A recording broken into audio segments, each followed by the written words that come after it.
Assalamualaikum warahmatullahi wabarakatuh. Nama saya Muhammad Akmal Nizam bin Abdul Rashid dan saya adalah pembentang pertama dan pembentang kedua adalah Putra Heri Daniel dan yang ketiga adalah Muhammad Afiq Kashfi bin Nur Azlan. Kami akan menceritakan tentang pencapaian sains dan teknologi pada masa kini. Pendahuluan daripada saya. Sains dan teknologi kini telah menjadi nadi kehidupan moden dan kemakmuran ekonomi dunia sekarang berada dalam era sains dan teknologi, yang mana ilmu pengetahuan dan penguasaan sains, teknologi, kejuruteraan dan matematik STEM telah berkembang pada kadar yang amat pesat. Dedahnya ini terbukti dengan penggunaan dan aplikasi teknologi tinggi dalam pelbagai sektor seperti kesihatan, pertanian, perdagangan dan komunikasi dan pengangkutan yang secara langsung telah menyumbang kepada pertumbuhan ekonomi dan meningkatkan taraf hidup rakyat. Pencapaian ini berjaya sehingga kini kerana terdapat tokoh-tokoh pada zaman dahulu yang mengkaji tentang ilmu sains dan teknologi menggunakan akal dan fikiran yang diberikan oleh Allah Subhanahu Wa Taala. Terdapat beberapa tokoh yang boleh kami ceritakan tentang pencapaian antara sehingga hari ini. Antara tokoh tersebut dibentangkan oleh saya adalah Ibnu Haydam. Salah satu karya besar Al-Haytham, ilmu Al-Haytham antara lain pada penemuan prinsip lensa cebong dan cengkung. Bahkan inspirasi ini mendahului temuan serupa oleh ilmuwan Isaac Newton sekitar 1642 dan 1727. Karya fenomenal Al-Haytham lainnya adalah kamera obscura. Temuan ini menjadikan cikal bakal pembuatan kamera fotografi masa kini. Penemuan yang digarap bersama sahabatnya Kamaluddin Al-Firisi ini berawal ketika mereka mempelajari gerhana matahari. Saat itu Al-Haytham membuat lubang kecil pada dinding yang kemungkinan citra matahari semi-nyata dipenyaksikan melalui permukaan data. Oleh Kamus Webster, fenomena ini secara harfiah diartikan sebagai kamar gelap. Al-Haytham mengabdikan pemikiran-pemikirannya dalam buku bertajuk Kitab Al-Mazi, buku optik. Meski prinsip kamera sudah ditemukan pada waktu itu, tetapi hasilnya belum bisa dicetak seperti pada saat ini. Pada 1660, seorang ilmuwan Inggeris, Robert Boyle, dibantu oleh Robert Hooke menghasilkan dan menciptakan kamera obscura jinjing yang lebih kecil ketimbang kamera obscura ciptaan Al-Haytham yang berukuran besar. Setelah penemuan fenomena Al-Haytham ini, dunia barat mulai menginspirasikan untuk membuat hal serupa. Cardano Geronimo sekitar 1501 dan 1576 misalnya mengganti lubang bidik lensa dengan lensa kamera.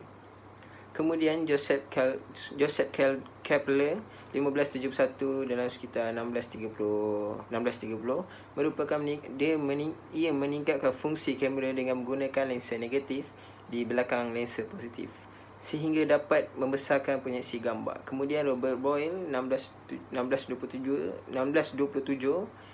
hingga 1691 menyusun kamera berbentuk kecil tanpa kabel pada 1665. Setelah 900 tahun sejak penemuan Al-Haytham, plat foto pertama kali digunakan secara permanen untuk menangkap gambar yang dihasilkan oleh kamera obscura. Foto permanen pertama kali diambil oleh Joseph Nice di Perancis pada 1827. Pada 1855, Roger Fenton menggunakan plat kaca negatif untuk mengambil gambar dari tentera Inggeris semasa Perang Crimean. Lalu pada 1888, George Eastman mengembangkan prinsip kerja kamera obscura ciptaan Al-Haytham dengan baik sekali. Eastman menciptakan kamera Kodak. Sejak itulah kamera harus berubah mengikuti perkembangan teknologi. Kamera menjadi salah satu benda tercanggih yang pernah ditemukan, di mana kita lihat pada hari ini kamera menjadi salah satu alat yang amat berguna pada masa ini. Ia dapat menjadikan satu pendapatan, hobi dan sebagainya. Benda optik ini membantu manusia mengabdikan segala momen, juga bisa membantu memantau benda-benda mikro ataupun penerawang benda angkasa. Itu dapat saya. Assalamualaikum. Saya akan bentangkan tentang Ibn Sina. atau nama sebenarnya Al-Husain bin Abdullah bin Al-Hasan bin Ali bin Sina. Dilahirkan pada tahun 370 Hijrah bersamaan 980 Masihi di Afshana, Bukhara, Turkistan. Di barat, dia dikenali dengan nama Avicenna. Beliau merupakan seorang yang berbangsa Parsi. Ibnu Sina mula menjadi doktor ketika berusia 18 tahun. Beliau berjaya menyembuhkan Nuh bin Mansur, pemerintah kerajaan Samaniyah, dan semenjak itu beliau dilantik menjadi doktor istana. Ibnu Sina digelar Al-Syekh Al-Rais, iaitu guru para raja. Dalam dunia Islam, beliau dianggap sebagai puncak ilmu kedoktoran. Ibnu Sina banyak meninggalkan karya yang ditulis beliau, semuanya lebih kurang 200 buah, kebanyakannya berbahasa Arab dan Parsi. Salah satu karya terbesar Ibnu Sina ialah Al-Qanun fi Al-Tibb, peraturan kedoktoran. Di Eropah dan China, buku ini sudah lama menjadi rujukan kedoktoran. Al-Qanun fi Al-Tibb diterjemahkan dengan judul Canon of Medicine, digunakan sebagai rujukan utama dalam bidang perubatan di seluruh pusat pengajian barat, termasuk Universiti Frankfurt di Jerman, Universiti Paris di Perancis dan Universiti Oxford di England. Ibnu Sina berjaya melakukan beberapa pencapaian dalam perubatan, iaitu pertama, penemuan penyakit baru serta puncanya pengaruh kuman dalam penyakit jangkitan virus seperti TB dan penyakit seperti rubella, alahan, cacar, penyakit jiwa dan sebagainya. Ibnu Sina banyak membuat analisis tentang pelbagai penyakit dan menyelarikan lebih kurang 760 jenis penyakit serta kaedah merawatnya. Penyelidikan dan penulisan Ibnu Sina banyak mempengaruhi perkembangan ilmu perubatan moden. Ibnu Sina juga menemukan cara rawatan, iaitu dia mengkaji dalam bidang farmasi dan beliau dapat menghasilkan ubat yang mujarab untuk berbagai jenis penyakit. Selain itu, beliau juga menemui ubat untuk bius, dan dia mencipta benang khusus untuk menjahit luka pembedahan dan mencipta picagari dan lain-lain. Kesan peninggalan Ibnu Sina dalam bidang ilmu perubatan telah berjaya menggilap kembali bidang perubatan yang kian malap pada masa itu. Sekian, terima kasih.